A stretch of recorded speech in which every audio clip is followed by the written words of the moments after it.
Yo, Rod here again, with the MiniPET 4080. Probably the final video I'm going to make of it in this little setup here. I need to pack this away now. But before I do pack it away, I really must load the Hitchhiker's Guide to the Galaxy, which is an 80-column game. How exciting. I had this as a kid for the 64. I think we all did. Probably for the sunglasses and badge.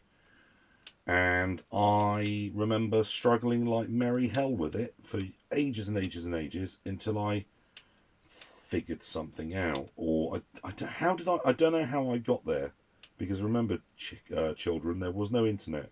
You had to do everything yourself, or even visit one of those strange rooms called a library. Science. Yeah, so I had this game for ages and I just couldn't get anywhere with it. Absolute disappointment, because it took an absolute month of Sundays to load. And there we are. So here we are, yeah, Hitchhiker's Guide to the Galaxy, Infocom interactive fiction, blah, blah, blah. You wake up, the room is spinning very gently around your head, or at least it would be if you could see, which you can't. Now, I'm going to try and remember what to do. Do we need to get up? How do you type that? Like, it's very difficult, but you manage it. The room is still spinning. It dips and sways a little. Okay. Turn on light. I know that's a command. Oh, it worked. Good start for the day. Pity it's going to be the worst day of your life. The light is now on. Bedroom. The bedroom is a mess. This is a small bedroom. Faded carpet. Old wallpaper. There's a waste bin. A chair with a tatty dressing gown slung over it. We need that. A window with a curtain drawn. That's that, or that. So I think, yeah.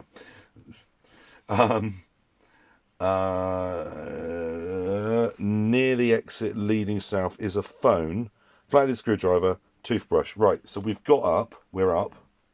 So we want to get everything. Screwdriver in your face. See, I don't mind playing this because I kind of know a few commands. It slips through your fumbling fingers and hits the carpet with a nerve-shattering bang. Okay, get, what was the other thing? Toothbrush.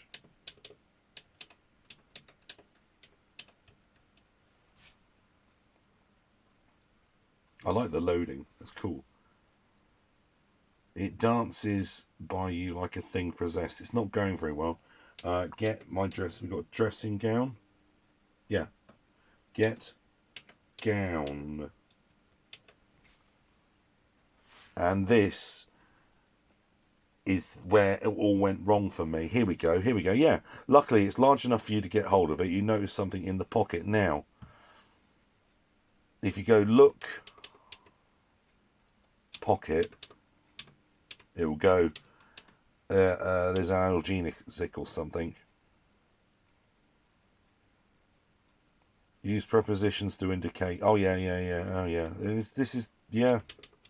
Look, in pocket. You don't really have to shorten this too much because it's expecting slightly better English out of you, which is another reason why, as a child and an adult, I struggled with this. Right, look in pocket.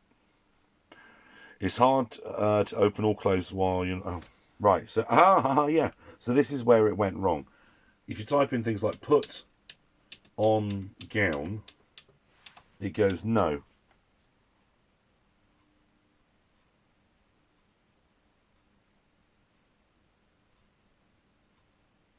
Okay, I could have sworn you used to have to use the phrase don gown, but never mind. Alright. Right, so we're wearing the dressing gown, so now we can look in the pocket. Look in pocket. Yeah, I'm sure that used to have to don the gown rather than put on, and put on wouldn't work. Anyway. Comment below if you found that, or was it just me, or a bad memory. Opening your gown reveals a thing your aunt gave you which you don't know what it is.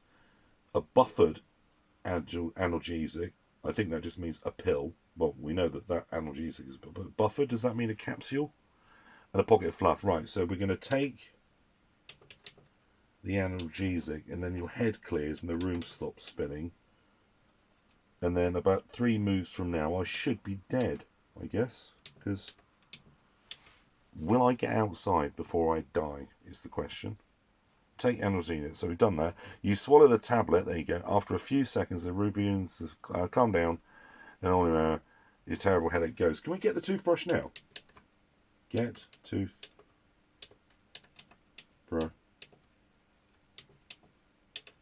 Can we get it now?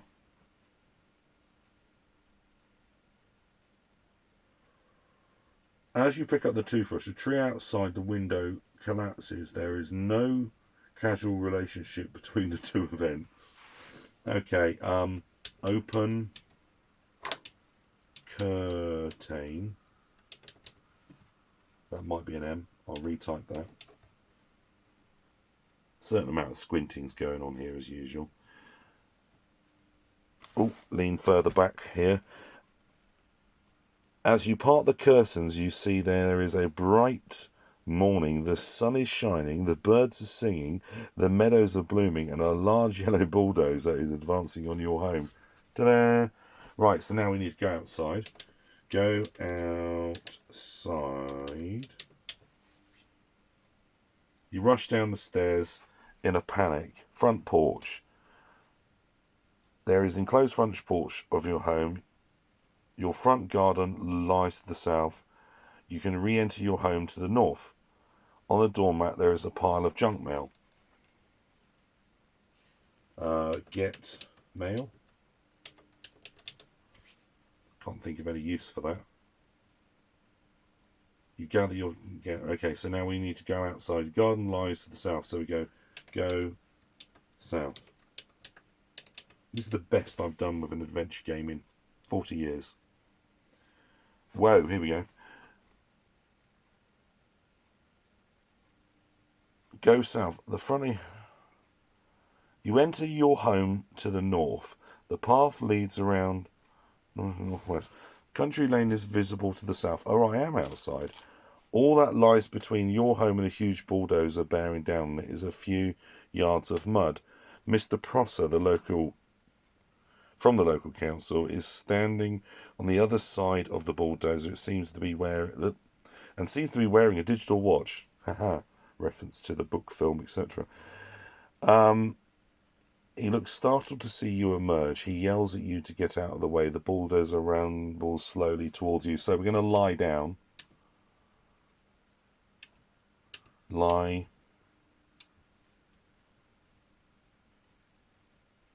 down.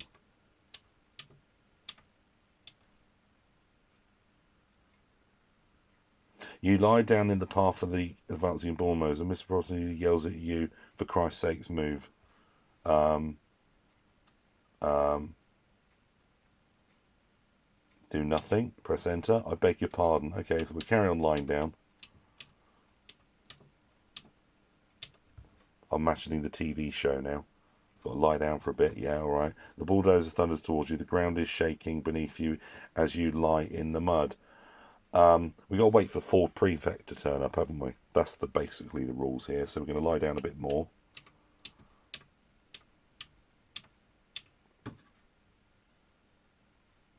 You already are. Okay. The noise of the giant bulldozer is now so violently loud you can't even hear Mr. Prosser yelling at you and warn you you're likely to be killed if you do not get out of the way. You just see him gestating wildly. So he gets to do the none at all joke about the damage. Lie down. I hope I'm doing the right thing. You already are, I know. With a terrible grinding of gears, the bulldozer seems to go on a abrupt halt in front of you. It shakes and shudders and emits noxious substances all over your rose bed. Prosser is incoherent with rage. Moments later, your friend Ford Prefect arrives. He hardly seems to notice your predicament and keeps glancing nervously at the sky. He says, "Hello, Arthur. Take this towel." Takes a towel from his battered leather satchel and offers it to you. Take towel. Take tip at wood. Look. Look, isn't it? There we go.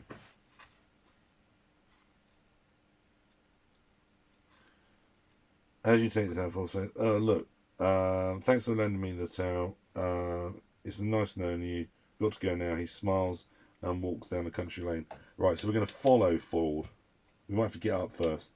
Follow Ford.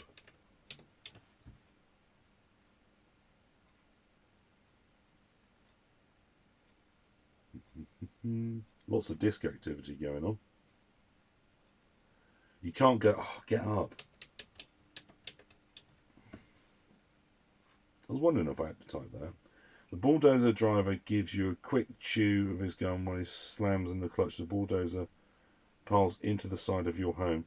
Your home collapses a cloud of dust, and a strafe iron blitz hits squarely on the back of your head. You try to think of some subtle last words, but in the confusion of the moment and the spinning of your head, you are unable to compose anything pithy and expire in silence. Oh, we died then. So what I should have done was get up and not waste the move, because it appears that I'm dead.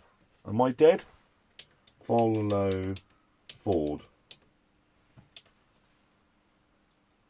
You keep out of this, you're dead. An ambulance arrives. Ah, right. Okay. Get better.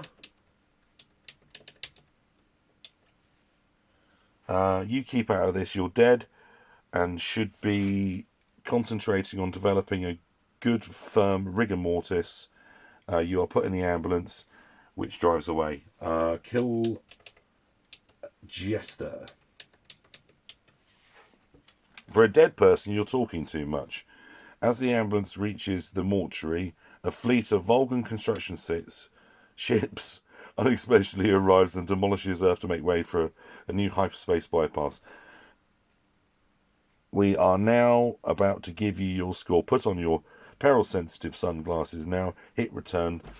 Ready, here we go. I reckon we've got 2 points. We got 10. Wow. Well, that's probably the highest score I've ever got on Hitchhiker's Guide to the Galaxy on the PET. In fact, it is the highest score I've ever got on Hitchhiker's Guide to the Galaxy on the PET, because this is the only time I've ever played it on the PET.